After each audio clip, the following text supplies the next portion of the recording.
Bonjour, dans cette vidéo, je propose de résoudre l'examen de physique avancée 1 de l'École Polytechnique Fédérale de Lausanne de l'hiver 2018. Voilà. Donc, alors on va commencer. C'est le premier problème, donc c'est le point matériel. Je vais le diviser en trois parties, la résolution des trois problèmes différents. Donc, notre premier problème, on a un point matériel sur un anneau tournant. Un point matériel de masse M est contraint à se déplacer sans frottement sur un cercle vertical de rayon R et de centre O. Le point matériel est soumis à la gravité G et à la force d'un ressort. Le ressort est attaché à un point A fixe dans le référentiel du cercle et de coordonnées x est égal à A, y est égal à B.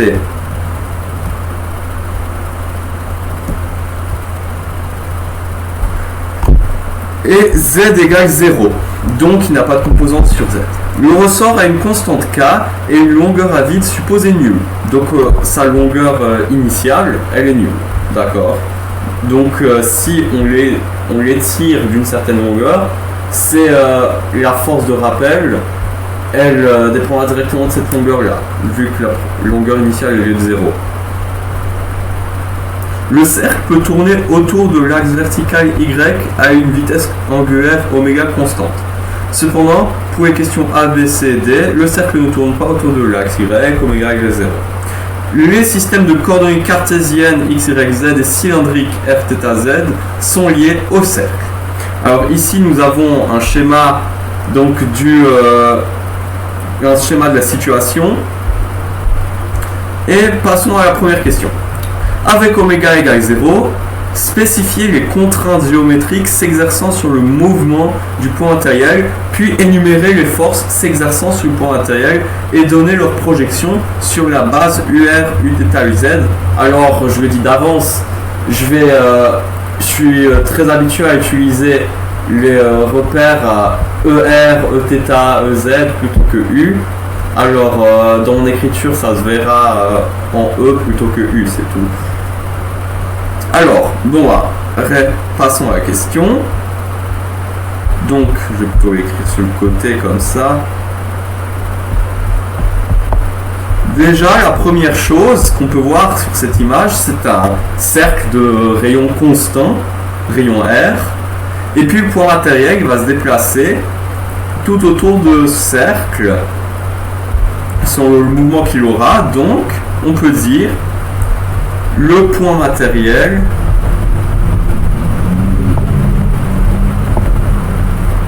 est astreint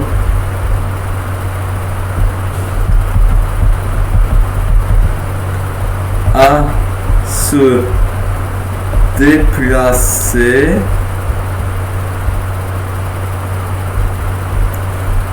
sur un cercle de rayon R. R est égal à grand R, et ça implique que la dérivée première de petit r est égale à la dérivée seconde de petit r qui est égale à 0, vu que petit r est constant. Puis, on a aussi z égale 0, ce qui implique z point égale z point point qui est égal à 0. Donc, on a exprimé nos contraintes.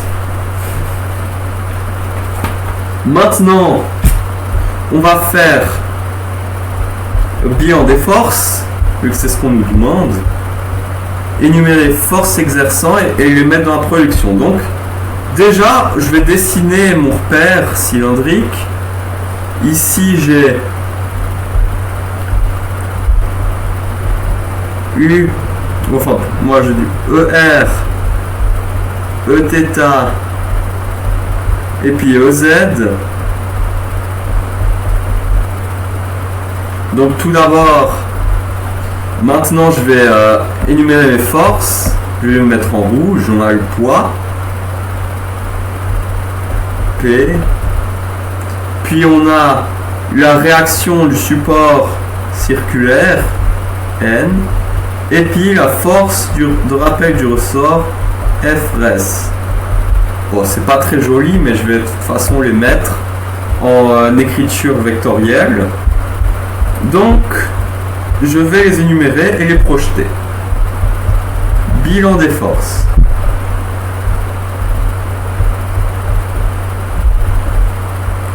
Alors, on a le poids, P égale mg vecteur égale moins mg EY, parce que c'est dirigé vers le bas, le poids, sur EY. Et puis maintenant, je vais tout simplement projeter dans la base. On a que...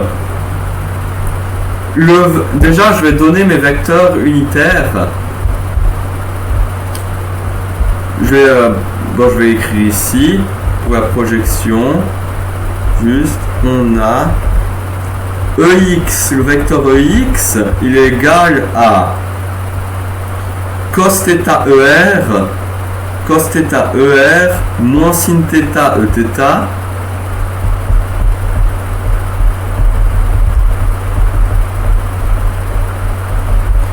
et on a le vecteur unitaire EY qui est exprimé comme sin θ ER plus cos θ Eθ.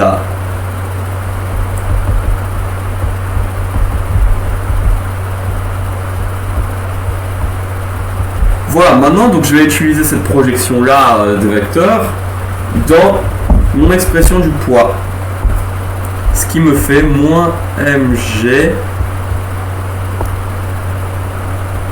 sin θ ER plus cos θ Eθ. J'ai fait le poids. Maintenant, la deuxième force, c'est-à-dire le support circulaire. Je vais dire le support.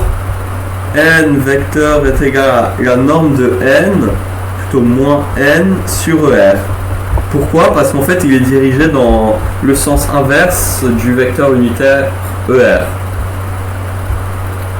Et puis le dernier,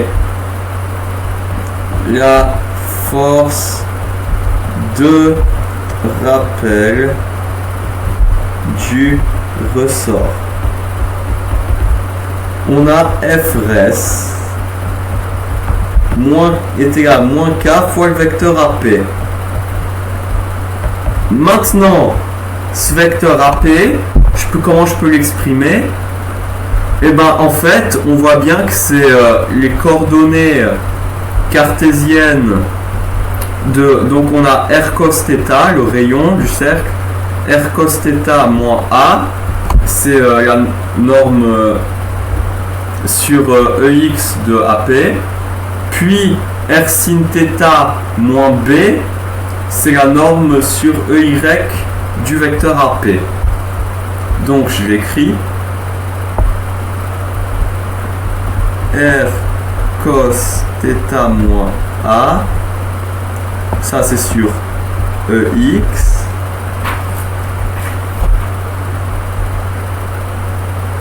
plus R sin θ moins B, et ça c'est sur EY. Donc maintenant je vais développer un peu tout ça. Je vais remplacer mes valeurs de EX et de Y. Donc on a du R cos θ moins A fois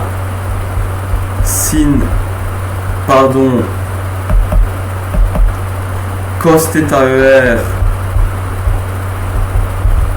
moins sin θ Eθ plus R sin θ moins B fois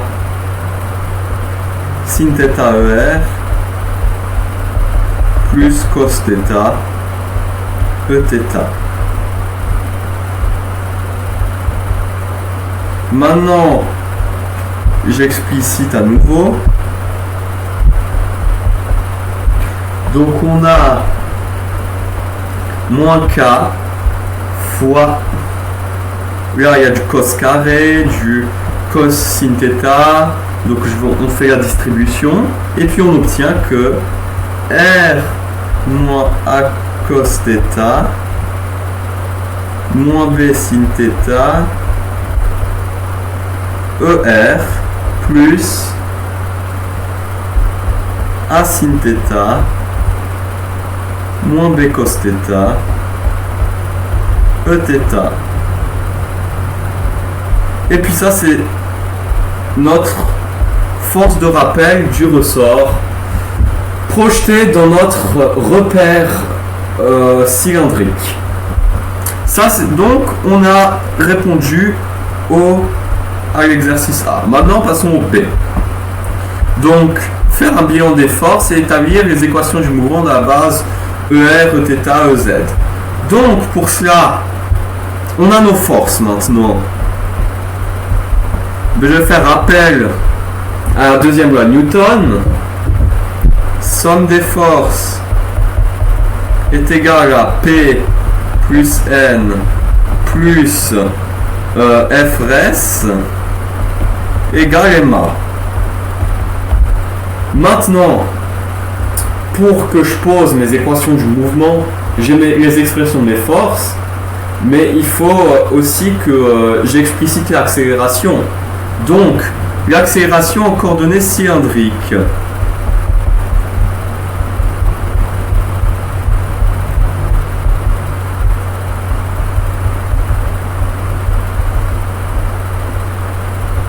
Donc, j'ai que A égale à R point point moins R θ point carré ER plus R θ point point plus 2R point θ point Eθ plus Z point point EZ. Maintenant, je vais appliquer mes contraintes. Et donc, on a que R point point c'est nul, on l'a vu avec les contraintes, du coup il nous reste que moins R θ point carré ER. R θ point point c'est grand R θ point point, 2R point θ point ça s'en va parce que R point c'est nul. Et puis on peut quand même garder le Z juste pour pouvoir le mettre à la fin, mais il est nul hein, bien sûr.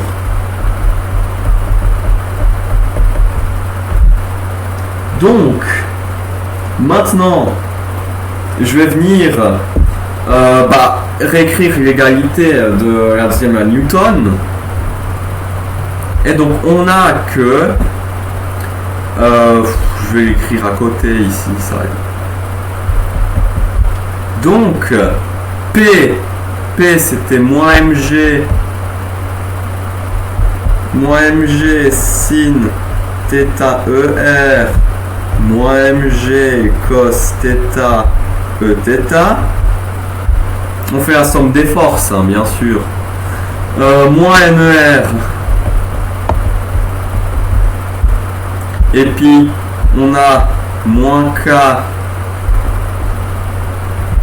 fois R moins cos θ moins B sin θ.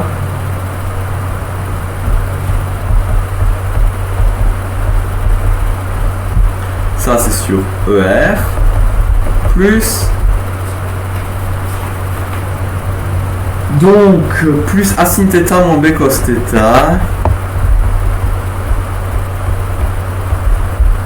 sur Eθ. Et ça, on va dire que c'est tout égal.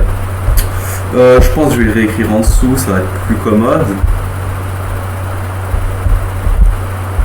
A moins mr θ point carré plus mr θ point point plus mz point point A ER Eθ EZ. Et maintenant, il nous reste plus qu'à regrouper pour chaque vecteur. Donc, on a équation du mouvement. On a selon ER, on n'a que moins r θ point carré moins mr θ point carré, pardon, est égal à moins mg sin θ. Là, je prends bien sûr que les composantes, dans chaque force, je prends que les composantes qui sont sur R. Moins n, moins k fois R moins a cos θ moins b sin θ. Ça, c'est mon équation sur R. Maintenant, sur Eθ, je fais la même chose. J'ai mr θ point point qui est égal à moins mg cos θ moins ka sin θ plus kb cos θ. Et puis sur EZ c'est trivial, on a mz point point qui égale 0 parce qu'il n'y a pas d'accélération sur EZ. On l'avait dit tout à l'heure que z point point était nul, donc bah là c'est le cas, mais c'était juste pour qu'on puisse bien répondre à la question. On nous demande sur toute la base, donc voilà, on explicite tout quoi, même si c'est trivial. Je peux l'encadrer. Hop, c'est bon. Donc on a donné les équations du mouvement. Maintenant, question C. Avec oméga égale 0, toujours, est-ce que l'énergie mécanique totale, somme de l'énergie cinétique et potentielle, du point matériel est conservée? Justifier, puis rétablir l'équation du mouvement sur Uθ, Eθ, que j'appelle moi, trouvée dans la question précédente en utilisant le théorème de l'énergie mécanique, c'est-à-dire la relation entre la variation de l'énergie cinétique et le travail des forces. Donc tout d'abord, on fait étape par étape, on nous demande si l'énergie mécanique totale est conservée. Alors d'abord, je vais commencer par répondre à ça.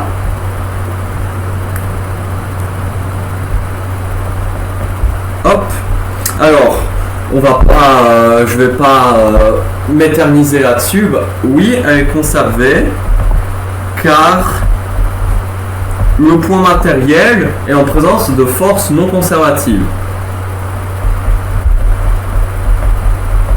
Matériel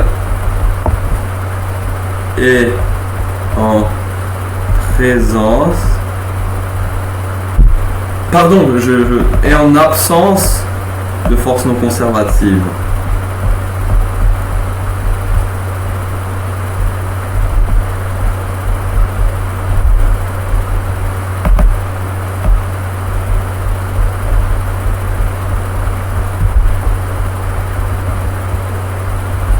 Et puis, on peut même justifier en disant que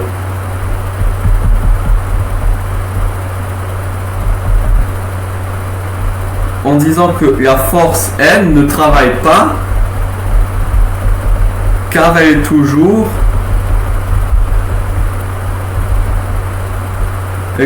en fait orthogonale à Eθ.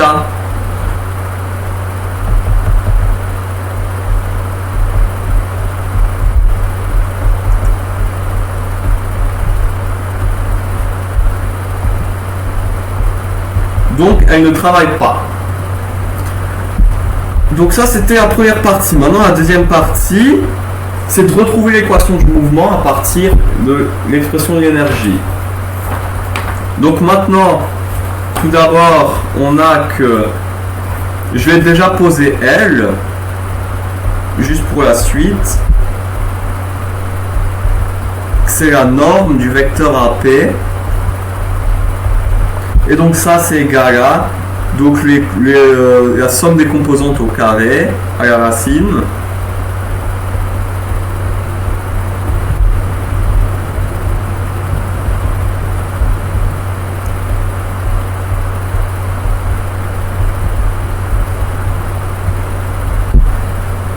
ce qui est égal à r carré moins 2r a cos θ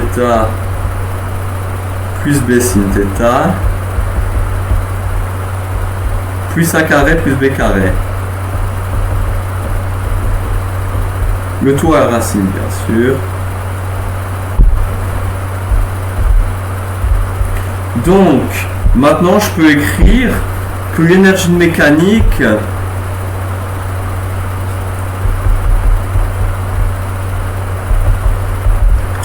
EM, donc c'est égal à la somme de l'énergie cinétique et de l'énergie potentielle, ce qui est égal à l'énergie cinétique, c'est 1/2 de mv carré.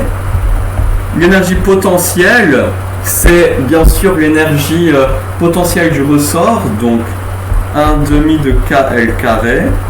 Ça, on le retrouve en fait en appliquant le théorème du travail d'une force, ou bien le théorème de l'énergie cinétique. Et puis, on a l'énergie potentielle due à la gravitation, mgh. Donc, maintenant, je vais un peu expliciter tout ça. On a que V dans un repère.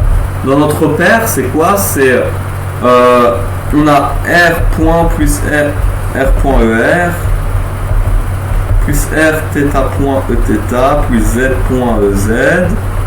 Et donc en appliquant nos contraintes, il ne nous reste plus que R θ point Eθ.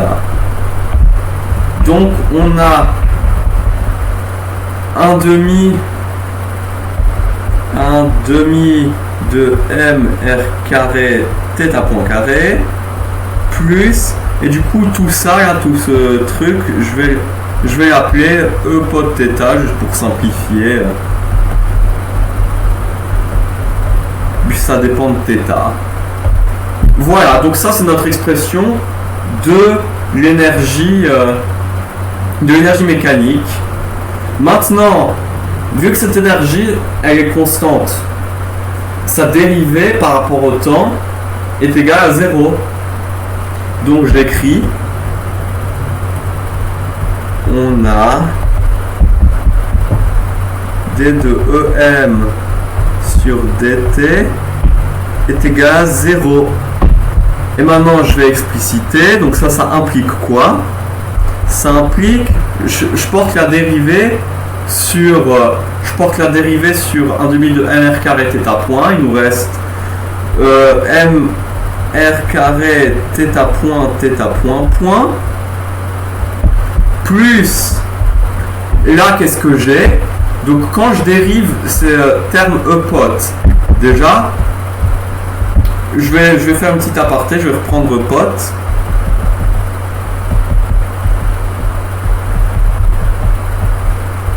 Je vais réécrire avec 1/2 de k fois r carré moins 2r.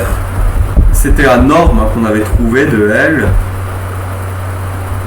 A cos θ plus b sin θ.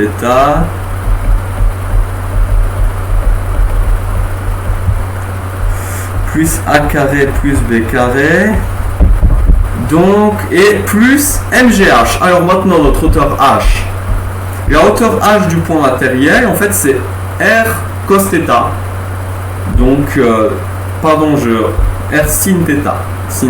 Parce que si on veut le projeter sur y, c'est r sin θ. Donc, mg r sin θ. Et puis on n'a pas besoin de le projeter, c'est juste la norme de la hauteur. Donc voilà, donc ça déjà c'est notre expression de E pot. Et donc on a qu'en fait si on dérive E pot par rapport au temps, on a des termes, ces termes-là ils vont partir, c'est des constantes, et on a des termes en θ point qui vont sortir de chaque terme. Donc on peut dire que c'est égal à θ point fois la dérivée de E pot par rapport à θ. Et tout ceci doit être égal à 0, parce que ça c'est la dérivée de l'énergie mécanique, et cette dérivée-là doit être égale à 0. Donc maintenant, j'applique juste, déjà j'explicite d de E pot sur dθ. Donc,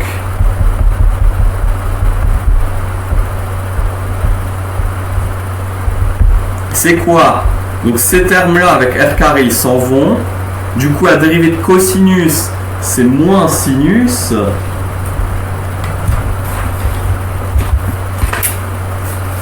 Je vais venir regarder un peu mes notes.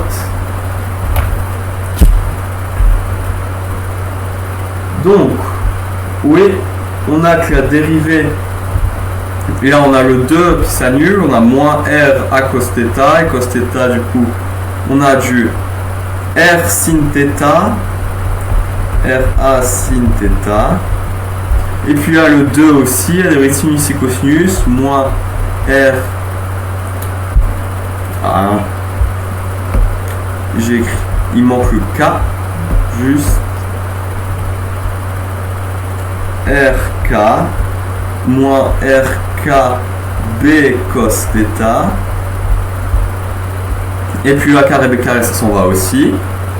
MGR sin θ, donc sinus ça donne cosinus, plus MGR cos θ.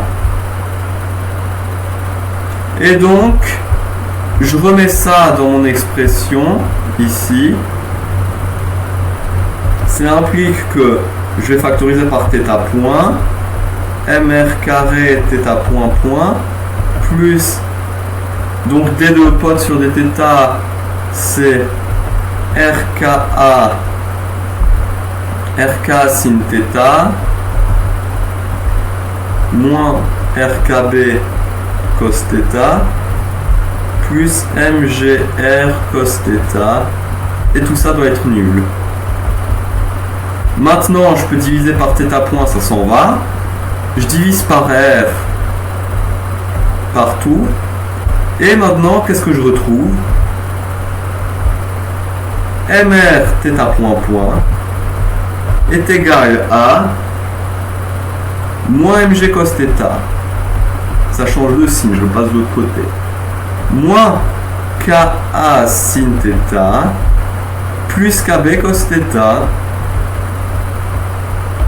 Et j'ai retrouvé mon équation du mouvement sur θ. Donc j'écris, on a bien retrouvé l'équation du mouvement sur Eθ. Voilà, donc on a terminé la question C. Donc on nous a demandé de retrouver l'équation du mouvement, c'est ce qu'on a fait. Alors maintenant je vais faire une petite aparté sur ça, parce qu'en fait en mécanique, parfois on peut utiliser donc par exemple les équations du mouvement comme on l'a fait avant pour analyser un système, mais aussi on peut utiliser l'énergie. Dans certains cas, on peut faire les deux. Ça dépend lequel est le plus efficace dans quel contexte, mais déjà on en a la preuve sur ce problème-là qu'on peut utiliser les deux. Alors, question D. Avec oméga égale 0, établir les positions d'équilibre du point matériel. C'est-à-dire, θ est égal à θ et exprimer θ en fonction de K, M, G, A et B. Indiquer leur stabilité. Dans le cas d'une position stable, calculer la fréquence des oscillations autour de la position d'équilibre. Donc, on va décortiquer ça. Tout d'abord, on nous demande d'établir les positions d'équilibre du point matériel. On fait étape par étape la question. Je vais écrire ça en dessous, ici. D. La question D. Position d'équilibre. Alors, tout à l'heure, on a vu que MR θ point point plus D de E pot sur dθ, ça devait être égal à 0. Sauf que maintenant, on a que D MR θ point point, pour qu'en fait le point matériel soit équilibre, MR θ point point doit être égal à 0. Donc ça implique que D de E pot sur dθ soit égal à 0. Donc j'écris pour que le point matériel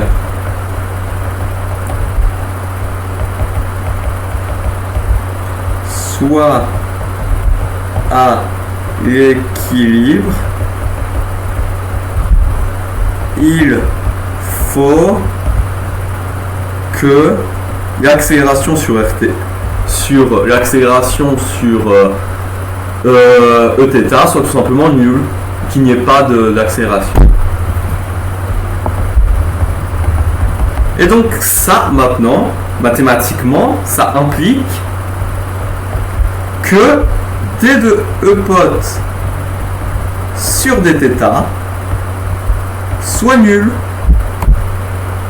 Maintenant, pour faire ça, je vais écrire, là c'est un peu un abus de langage parce que je vais plutôt écrire ça avec θ égale θ ec pour dire que c'est quand c'est θ qui est égal à θ ec que c'est égal à 0 la dérivée.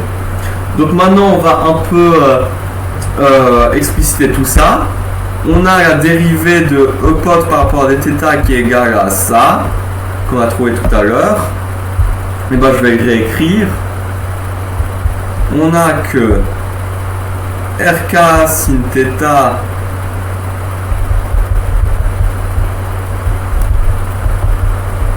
RK sin θ moins RKB cos θ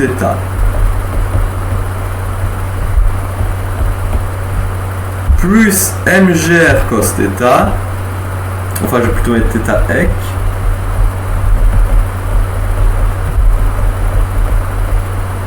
égale 0. Voilà, c'est pas compliqué. Maintenant on va venir essayer d'isoler le θ ec, je vais diviser par cosinus de partout, donc ça s'en va, et ça se transforme en tangente θ, c'est trigonométrie. Du coup, je peux diviser par R, partout aussi. Du coup, il nous reste plus que KA tangente θ ec moins KB plus MG égale 0. Je vais venir isoler. On a KB moins MG sur KA. Tangente θ ec égale KB moins MG sur KA. Alors maintenant, attention, on va isoler, on va venir faire l'application inverse de tangente, qui est arctangente, sauf que là, on aura deux angles en fait. On aura tangente θ, on aura un angle θ ec et un angle θ ec plus pi, parce qu'en fait, les deux, sur le cercle trigonométrique, ils donnent le même résultat pour la tangente. C'est comme pour le sinus. Sinus de pi moins θ égale sin θ, ou bien cosinus pi moins θ égale moins cos θ. Donc là aussi, pour tangente θ, on a une condition. Donc, on aura un premier angle déjà, θ ec 1 qui est égal à arc tangente de KB moins MG sur KA.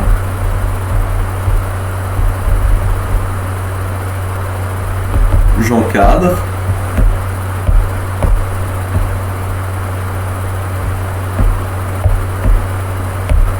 Et θ ec 2 qui est égal à pi plus arctangente de KB moins MG sur sur KA. J'encadre aussi.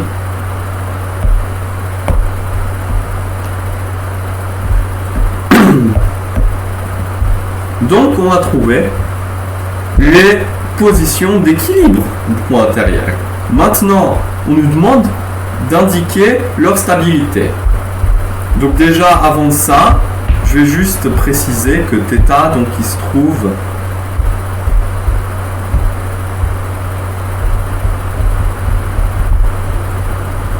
entre moins pi sur 2 et 3 pi sur 2. Maintenant, pour étudier la stabilité de ces angles d'équilibre, je vais venir dériver une seconde fois l'expression d'énergie potentielle pour étudier donc la stabilité.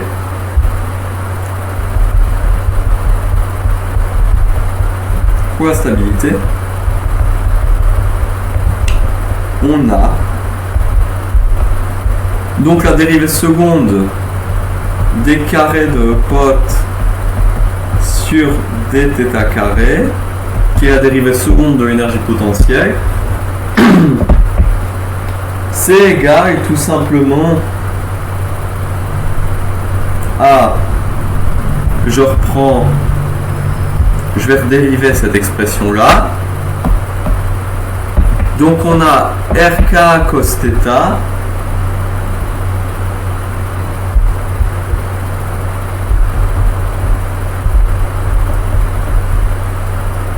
cos θ, donc RK cos θ, où est-ce que je vais? Alors, plus RKB sin θ,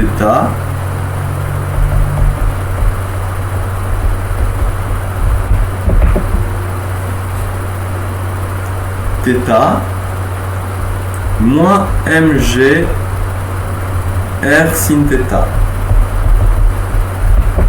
Donc, ça, plutôt, je vais l'évaluer direct sur θ égale θ ec. Donc, on a ça.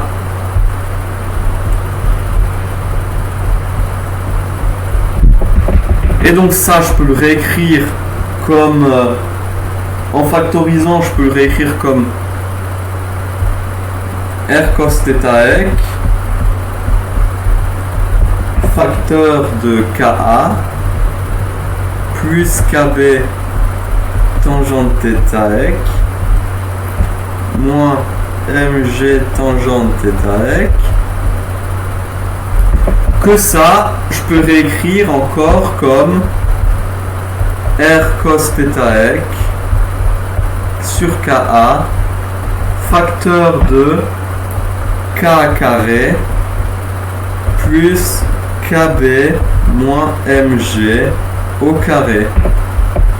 Maintenant, je vais venir je vais voir qu'en fait, pour θ ec 1, qui se trouve entre moins pi sur 2 et pi sur 2, cette expression-là, eh ben, elle va être positive. Donc on a la dérivée seconde d'une énergie qui est positive. Donc on peut dire que cet angle est stable. D'accord? Alors j'écris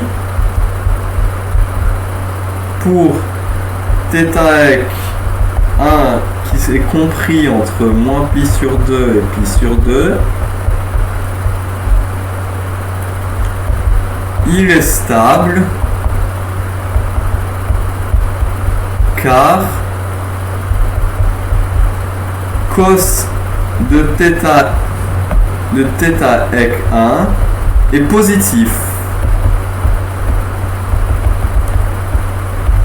Maintenant θ ec 2 par contre, il se trouve lui entre pi sur 2 et 3 pi sur 2, donc forcément après pi sur 2 les cosinus ils sont tous négatifs. Et donc, la dérivée seconde d'une énergie, la dérivée seconde qui est négative, ça implique que c'est un angle instable. Alors on note, en revanche,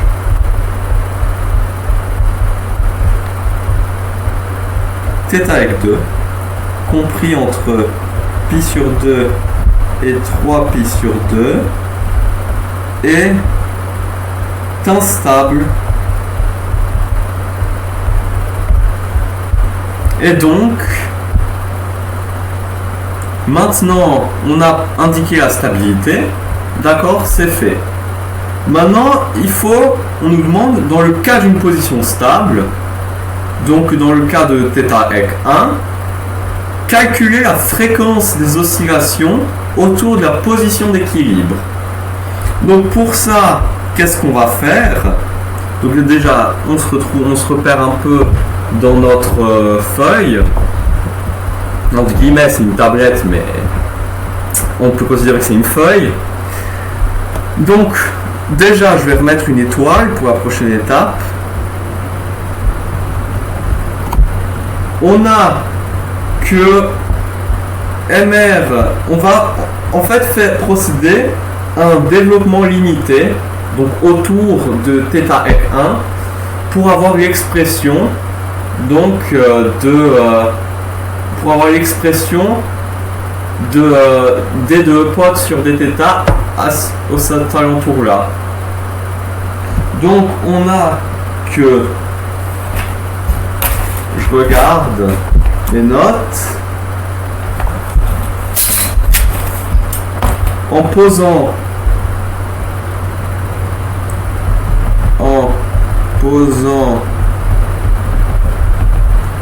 f égale d de E' sur dθ, on a, je ramasse, on a que f de θ, on applique le développement limité, f de θ, et pardon, j'ai encore oublié quelque chose, f et θ égale θ ec 1 plus delta θ avec delta θ un déplacement infinitésimal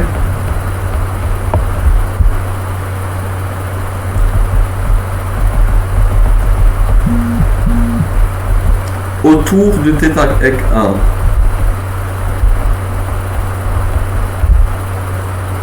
On a f de θ qui est environ égal à f de θ ec 1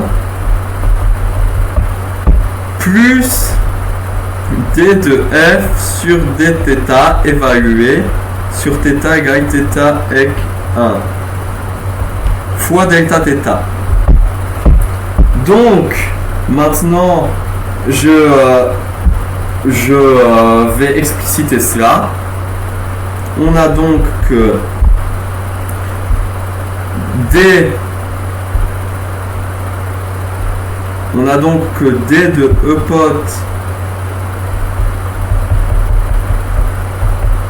sur dθ est environ égal à d de E'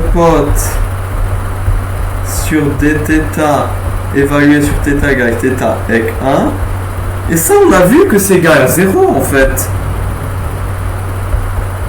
Pourquoi?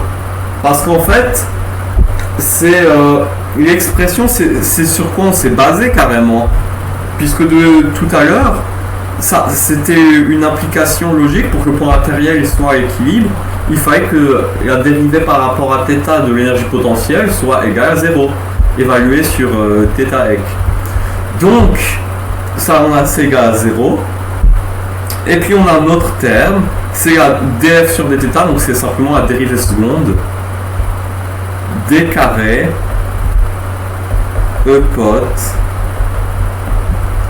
sur dθ carré évalué à θ égale θ ec 1 fois delta θ. Donc on a explicité notre développement limité. Et donc ça implique quoi? Ça implique que la valeur autour de θ ec 1, donc la dérivée de E' par rapport à θ est environ égale à d carré de E' sur dθ carré évalué sur θ égale θ ec 1 fois delta θ. Et donc ça, c'est environ égal, maintenant j'explicite, la dérivée seconde, c'est égal à quoi? C'est égal à ce qu'on a trouvé tout à l'heure. Donc, R cos θ ec 1 sur Ka. Vous vous souvenez, hein, tout à l'heure, quand on a étudié la stabilité, on a regardé la valeur, la dérivée seconde de l'énergie potentielle évaluée sur θ égale θ ec 1. Donc, on ressort ça. Et puis on a que c'est égal à ça. Voilà, ça, plus KB moins MG carré fois delta θ.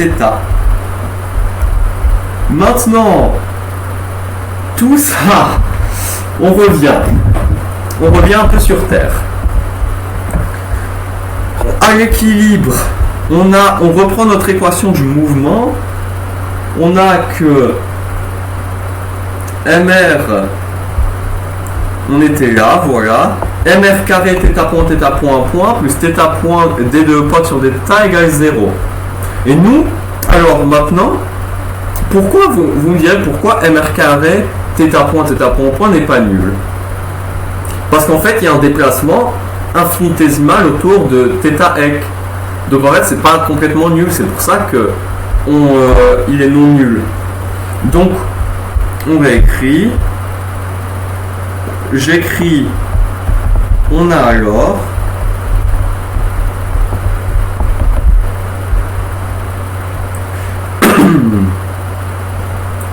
MR carré θ point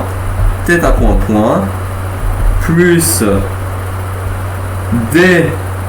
Bon, carrément, je vais réécrire les θ points de tout à l'heure. Vous savez, ils se simplifient, quoi. Donc on a θ point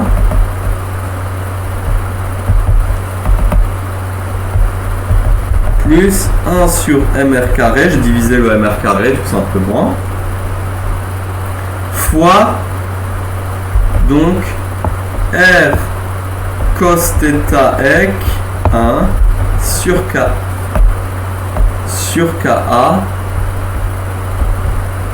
fois tout le truc, donc k carré plus kb moins mg carré fois delta θ. Donc déjà ici on va un peu simplifier toute cette expression. On a le r carré, et puis maintenant on a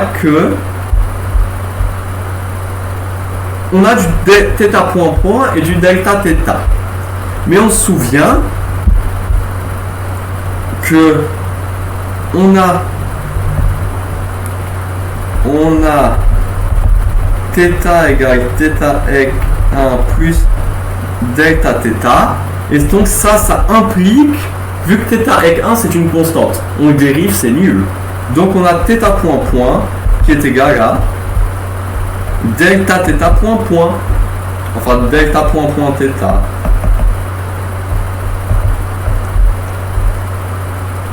Donc maintenant, on peut venir remplacer dans notre équation. Je vais dire ce qui donne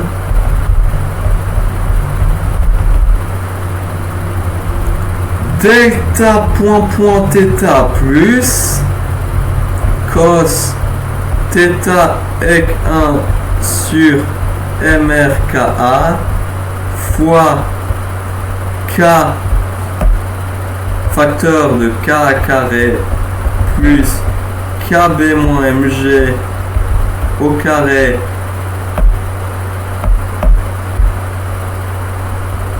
fois delta θ égale 0.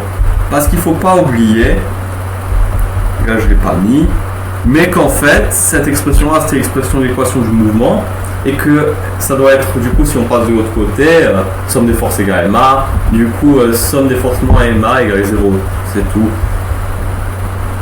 Donc c'est juste pour pas qu'il y ait confusion. Donc ça maintenant, qu'est-ce qu'on reconnaît? Donc en fait on a l'équation, je vais juste me repérer un peu sur la feuille.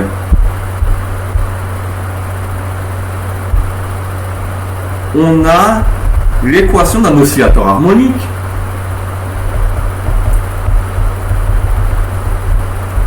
D'un oscillateur harmonique. Et donc ça, c'est notre oméga carré, notre pulsation de l'oscillateur harmonique. D'accord? Donc maintenant, on sait que la fréquence et la pulsation sont liées par oméga égale 2 pi f. Donc f égale oméga sur 2pi. Donc maintenant, ce qu'on va faire, c'est que on écrit oméga f égale oméga, qui est donc cos θ ec 1 k carré plus kb moins mg carré sur mrka à la racine, vu que ça on avait dit que c'était oméga carré, l'autre. Et ça c'est 1 sur 2pi, vu que c'est 1 sur 2pi fois oméga. Et donc on a l'expression de notre fréquence aux alentours de θ avec 1. On a fini de répondre à la question. Voilà, on a obtenu donc la fréquence. Ouf, oh là là, c'est long, je sais pas si ça serait mieux de le faire à l'horizontale plutôt qu'à la verticale, mais j'aime bien dérouler jusqu'en bas. Mais bon, donc on a trouvé la fréquence des oscillations autour de la position d'équilibre. D'accord. Alors maintenant, on considère maintenant le cas où l'anneau tourne autour de l'axe Y à une vitesse angulaire oméga non nulle et constante. Établir les équations du mouvement selon UR, Uθ, ER, Eθ et EZ. Dans le cas A égale 0, trouver les positions d'équilibre du point intérieur dans le référentiel du cercle. Et alors, déjà, le cas où l'anneau tourne autour de l'axe Y, donc on regarde déjà le schéma. Donc l'anneau, en fait, il tourne. Donc il y aura des forces centrifuges, la force de Coriolis, tout ça. Donc déjà je vais écrire le nouveau chapitre, tout simplement E. Oups, j'ai oublié de m'enlever. D'accord, on oublie le reste. E. Maintenant, notre bilan des forces. Je vais juste réécrire notre bilan des forces, puisqu'on en aura besoin. Je vais écrire rapidement. P égale à moins mg sin θ ER plus cos θ de θ. N, maintenant il y a une petite subtilité. C'est que en fait N, quand l'anneau, quand le point intérieur il tourne autour de l'anneau, on a une réaction normale du support N qui est sur ER, mais quand l'anneau il tourne autour de lui-même, donc sur l'axe Y, il y a un truc qui empêche le point matériel de partir autour de l'axe Y, et donc ça c'est ce qu'on va appeler du coup la réaction sur EZ. Donc on a moins NR ER plus NZ EZ, avec NR et NZ qui sont les normes. Et puis ressort FRS. Là je vais juste écrire moins K à P. De toute façon on le connaît, au moment venu on aura juste besoin de le reprendre. Pour l'instant je n'ai pas besoin. D'accord. Maintenant, pour établir les équations du mouvement, je vais tout simplement faire appel à la deuxième loi de Newton.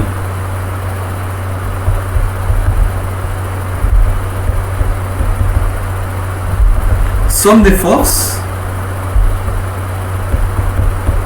égale à m fois l'accélération absolue du point P. Parce que là, donc qu'est-ce qu'on a? On a le référentiel relatif du cercle qui tourne autour du référentiel absolu, donc qu'on caractérise par le sol, par exemple, si il tourne autour du sol. Et puis le repère, il tourne avec le cercle. X, Y, Z et même le repère cylindrique. Donc on va reprendre la formule que l'on peut trouver avec le développement que j'ai fait ici, si vous voulez mettre pause et regarder. Donc on va reprendre cette formule là. et appliquer nos contraintes. Je vais dire tout d'abord AAP est égal à AR, c'est égal à A du point A. A en fait c'est l'origine de notre référentiel relatif, mais ça on va le voir plus tard, plus ARP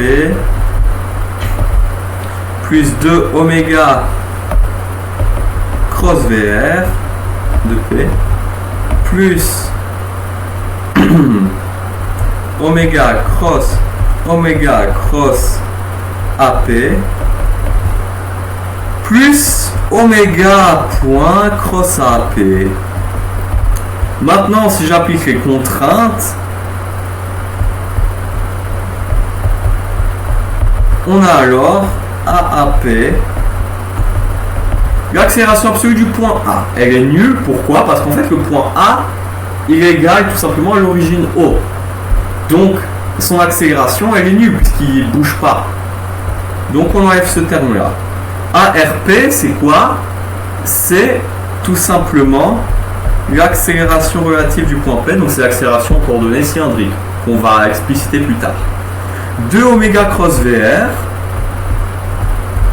avec oméga, c'est égal en fait la vitesse angulaire, le petit oméga. Plus oméga cross OP, puisque A égale à O, donc on réécrit ça.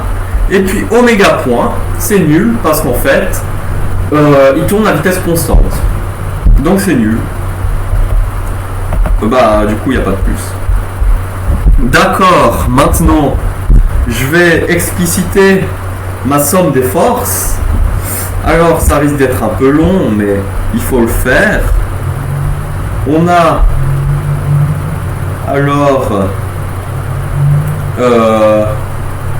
moins mg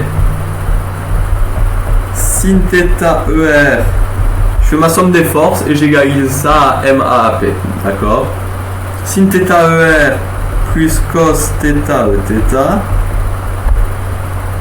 moins NRER plus NZ2Z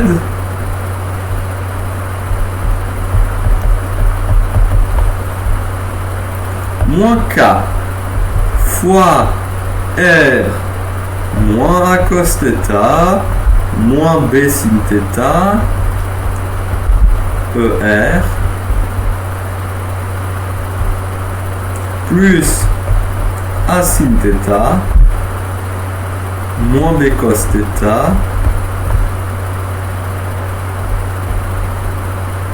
Eθ. Donc je continue, je vais faire sur toute la longueur, ça va être mieux. Égale MAAP, donc pardon, MARP. MARP c'est quoi? Donc c'était notre accélération en coordonnées cylindriques. Je peux la retrouver ici. Ça. Donc j'ai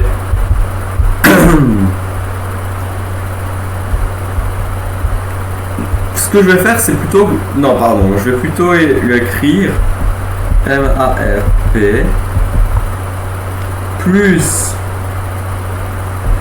M fois 2 oméga cross VR de P, et je vais expliciter après, plus M oméga cross OP.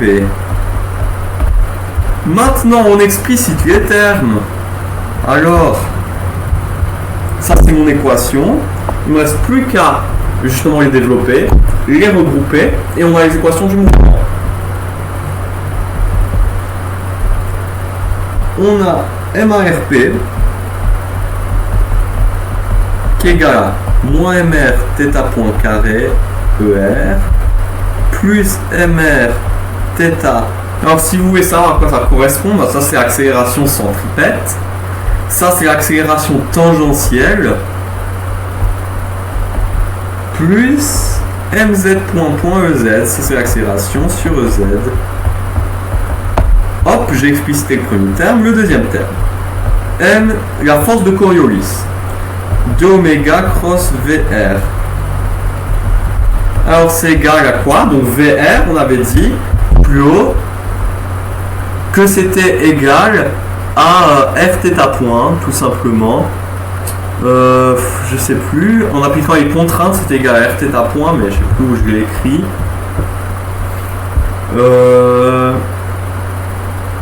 Bref, on peut le refaire, mais il n'y a pas besoin tellement. R θ. Donc on a m fois 2 oméga r θ point. On fait le produit vectoriel. Et donc oméga c'est sur EY cross Eθ, ce qui nous donne du m 2 oméga r θ point fois sin θ ER plus cos θ Eθ cross Eθ. Règle de la main droite, ER cross Eθ, ça va nous donner du EZ, et puis le Eθ cross Eθ c'est collinaire, donc ça va s'annuler, bien sûr. Et donc on a du m 2 oméga r θ point sin θ EZ. D'accord, ça c'était pour la force de Coriolis. Maintenant la suite, on a le prochain terme, c'est m oméga, la force centrifuge, m oméga cross OP, qui est égal à m. Je vais l'écrire sous forme proche vectorielle vu qu'il y en aura plusieurs au lieu de. Et à la fin, je vais les mettre sous forme de coordonnées.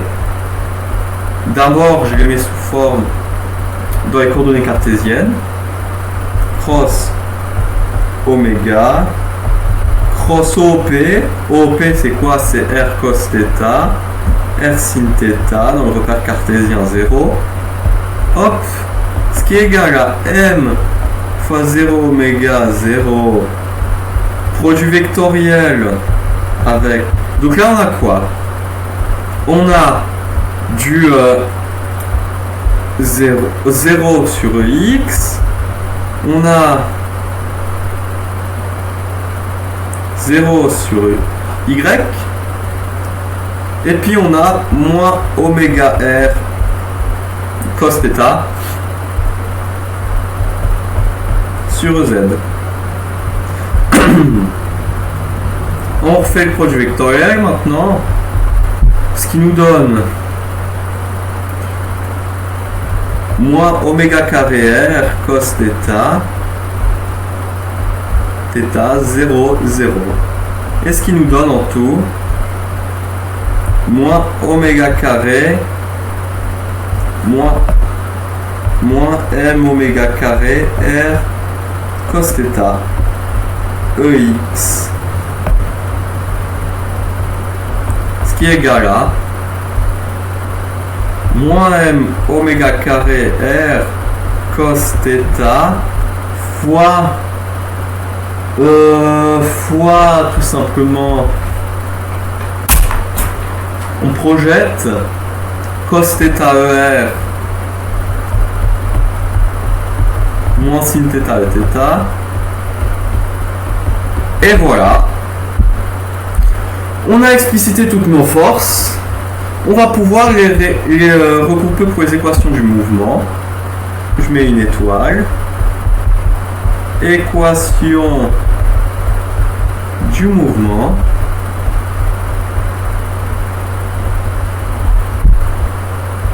On regroupe les termes. Sur ER, j'ai moins mrθ point carré. Je vais essayer d'isoler le ARP pour avoir tout le reste de l'autre côté. C'est juste par commodité d'avoir, comme je l'ai fait tout à l'heure pour les équations de mouvement, moins mrθ point carré est égal à moins mg sin θ moins nr. moins K fois R moins A cos θ moins B sin θ plus M oméga carré R cos carré θ. Parce que là, on prend la composante sur R, ça fait du cos carré, et vu que c'était du moins M oméga carré R cos carré θ, si on passe de l'autre côté, ça fait du plus, c'est pour ça qu'on se trouve avec du plus. Ça, c'est l'équation sur ER. Maintenant, sur Eθ,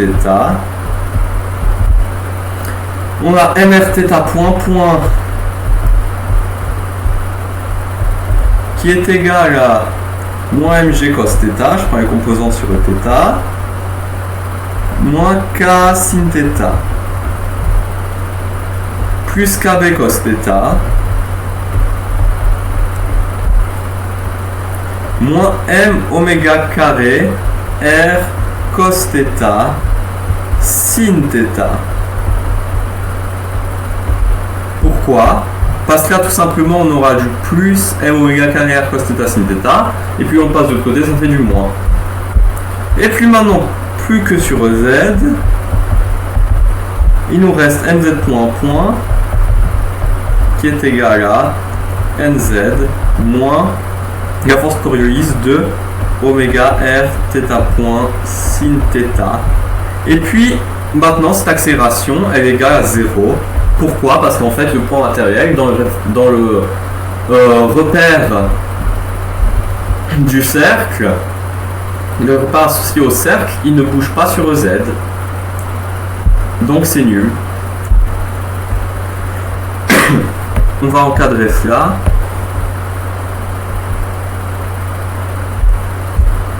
Voilà, on a nos équations du mouvement. Maintenant, on nous a demandé établir donc dans le cas A égale 0, trouver les positions d'équilibre du point matériel dans le référentiel du cercle.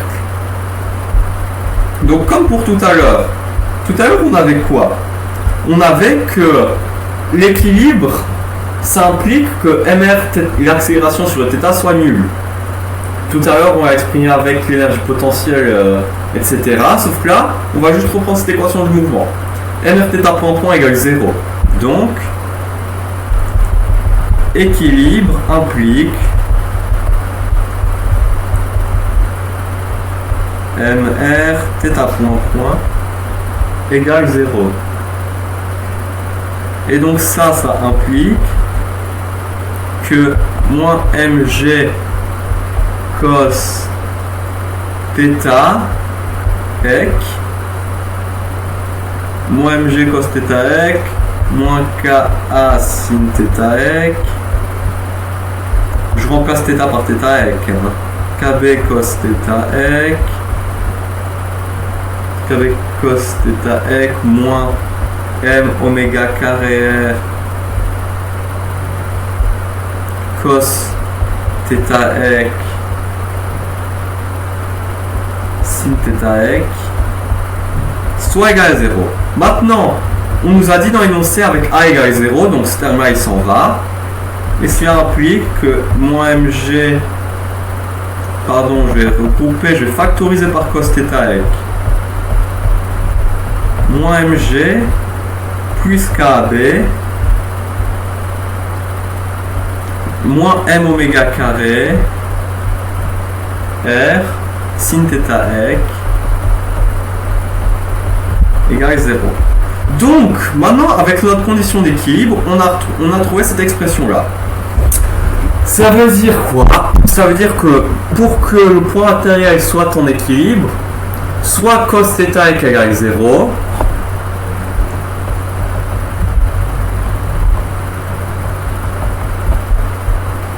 ou soit toute l'expression à côté, moins mg plus kb moins m oméga carré r sin θ ec soit égal à 0. C'est tout simplement, on résout l'équation.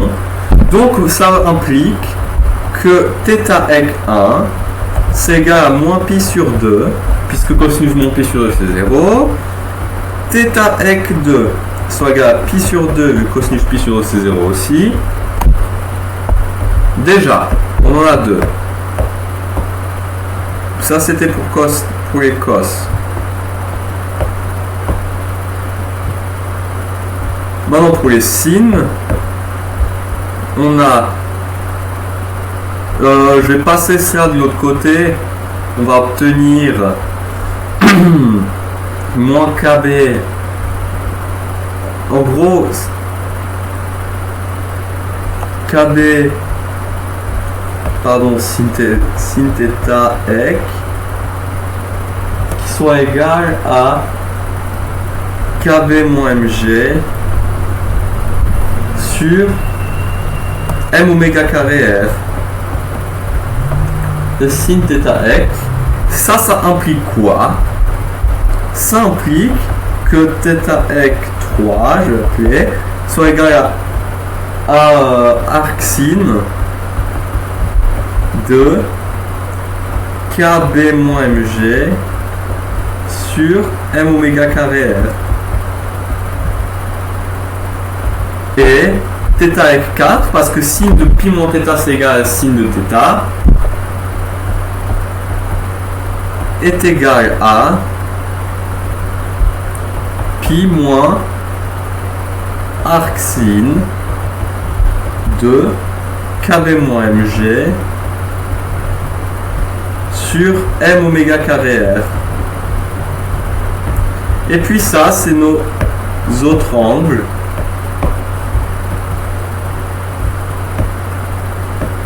Tout ça, c'est tous nos angles. Et donc maintenant, pour conclure, et je vais écrire, il y a donc 4 positions d'équilibre. Qu'elles soient stables ou non, on nous a juste demandé et voilà. Et puis si je revais, donc on les a trouvées, les positions d'équilibre de référentiel du cercle. Et donc la première partie de l'examen est terminée. Et on se revoit à la prochaine partie.